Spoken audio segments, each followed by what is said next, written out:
I recently watched the trailer for Jody Santamaria's new horror film Untold, and it reminded me just how different horror feels now. Glossier, cleaner, louder, but the question is it scarier? I grew up watching horror on crackling TV sets with jumpy VHS tapes and flickering static. Somehow those grainy, imperfect stories got under my skin more than anything else. Newer Filipino horror looks cleaner, more expensive even, but the fear, they don't last. And I think it's because the old ones weren't just trying to scare us. They were trying to say something. Something about us, our beliefs, our grief, our homes. Maybe that's why they linger in our memories like a shadow in the corner of the room. In this video, let's talk about why old Filipino horror films still feel scarier than modern ones and why they might just be some of the most powerful horror stories we've ever told.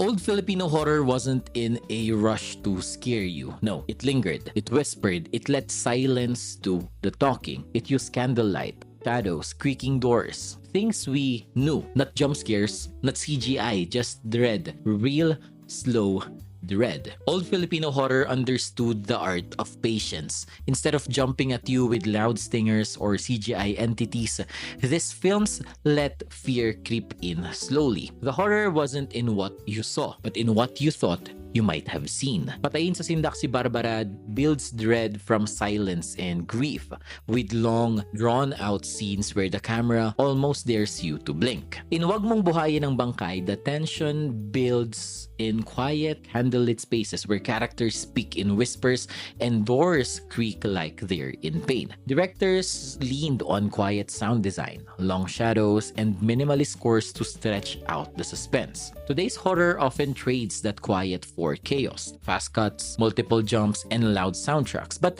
the cost is the atmosphere. The result is that while modern horror surprises you, old horror haunts you, and that difference, it's everything. Many older horror films were tied to our folklore. White ladies, aswangs, spirits of the dead. These weren't just monsters. They were part of our childhood, whispered by our lolas. That's why they got under our skin. Today's horror often mimics global trends. For example, possessions, creepy kids, haunted houses, good tropes. You know, I'm not attacking them or whatnot. But the question is, are they really ours? Old Filipino horror didn't need to borrow monsters. No, they were already hiding under our beds. The tiyanak, the manananggal, the kapre, the white lady on Balete Drive. These weren't just urban legends. They were part of our everyday vocabulary. Tiyanak turned something as innocent as a crying baby into a spine-chilling nightmare, deeply rooted in fears of motherhood and spirituality. Films like Aswang, they tackle these mythological creatures while also critiquing urbanization and outside fear. What made them truly scary was familiarity. We grew up hearing these stories from our lolas, but modern horror often looks elsewhere. Foreign formulas, Western demons, and haunted houses that feel more Hollywood than Quiapo. The spiritual DNA gets diluted. It's not that these stories are bad, don't get me wrong. They feel detached. Old horror didn't borrow fear. It channeled it straight from our folklore, making every scene feel disturbingly real. Even the texture of old horror films. Wait lang, ulitin natin to ha. Alright, even the texture. Let's go.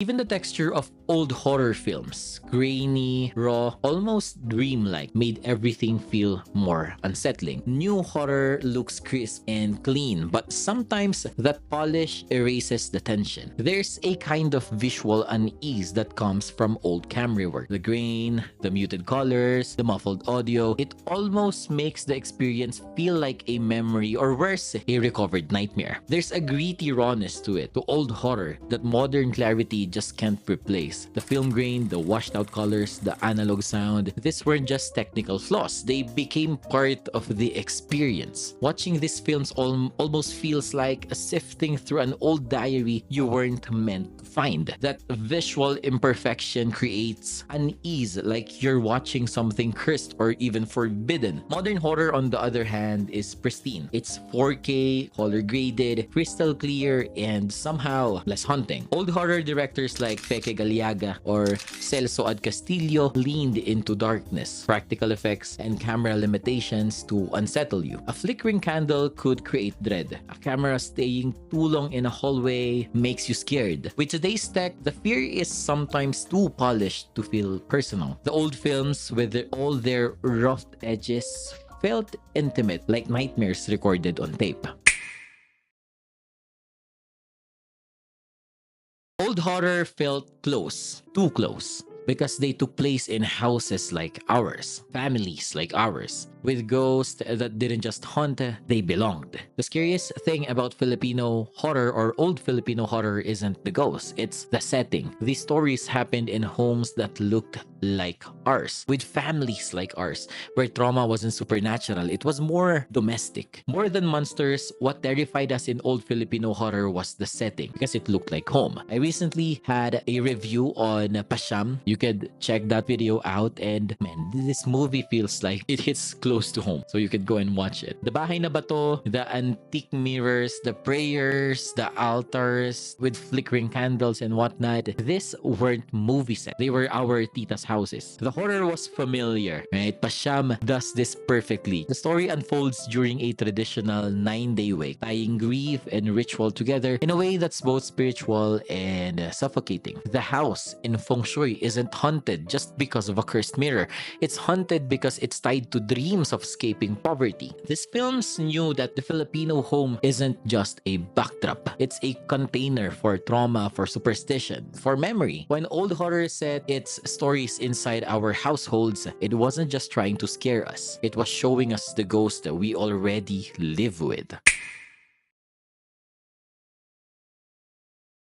Old Filipino horror didn't always end with survival. Sometimes it ended with guilt, with consequences, with the character being destroyed, or worse, changed forever. Old Filipino horror often left a bruise. It didn't rely on just terrifying us. It wanted us to be hurt emotionally. Characters didn't just run from ghosts. They run from regret, from grief, from guilt. In Patayin sa Sindak si Barbara, the haunting is driven by the emotional fallout between the two sisters. It's not a scare fest, it's more of a guilt trip. Shake, Rattle, and Roll, especially the previous ones, the classic ones, often ended not with relief, but with the consequences of bad decisions. Old horror taught lessons, carried morals, and made us sit with uncomfortable truths. Modern horror sometimes focused on flashy endings, plot twists, or CGI-heavy climaxes.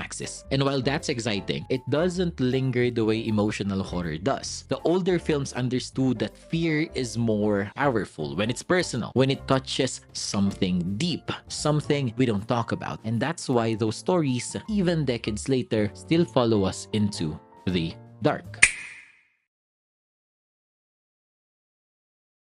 So why does old Filipino horror still scare us long after the credits roll? Because it wasn't trying to be global. It was trying to be honest. It didn't dress up fear in fancy effects. It let fear live in the cracks of our homes, of our families, of our faith. Sure, modern horror has its strengths as well. It's evolving, and some films are doing brilliant things. But if we're talking about the kind of horror that lingers, the kind that feels almost too close to home, the kind that's relatable, then the old films still win. They weren't just scary, they were spiritual, psychological, cultural. They were reflections, and like any reflection, sometimes it's terrifying to see yourself staring back. Thank you so much guys for watching the video. If you are interested to have this kinds of breakdown in the near future, yung parang tipong magkaibigan lang tayo, don't forget to hit the subscribe button, the like button for more scares in the near future. And of course, if you have movies that you want to be reviewed as well, you have movies that you want us to make an analysis, make an essay on, you can put them on the comment section. I'm doing my best to do everything.